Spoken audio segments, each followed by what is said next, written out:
Орхон аймагт автомашины улсын дугаарын үйлдвэр байдаг байхад иргэд Дархавал аймаг болон Улаанбаатар хот руу явж дугаараа авах эсвэл автоэврийн төвд байсан дугаарыг сонголтгүй авдаг байсан бол өнгөрсөн оноос эхлэн аймгаасаа авах болжээ.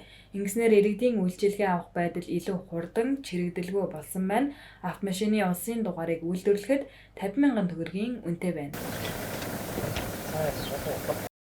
Ер нь иргэдийн сэтгэл бол сайн байгаа.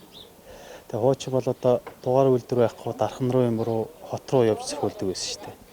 Тэр мөрийн хажуудаа ирээд амруулчихад байна. Ачаалттай үедээ ачаалттай. Гайгүй үедээ гайгүй янз бүр л үйдэг. Ер нь эхний 7 хоногийн эхний хэдэн өдрөө ачаалттай байж байгаа 7 хоногийн сүүлээр гайгүй болчихдог.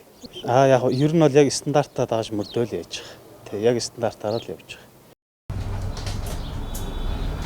Хэл гал нээлттэй байхад автомашины дугаар цохих түүхийн эд материал хямд байсан учраас 30,000 төгрөгийн үнэтэй байсан. Харин одоо түүхийн эдийн үн нэмэгдсэн учраас 50,000 төгрөгөөр цохиж дугаар үйлдвэрлэж байгаа талаар албаны их сурвалж мэдээллээ.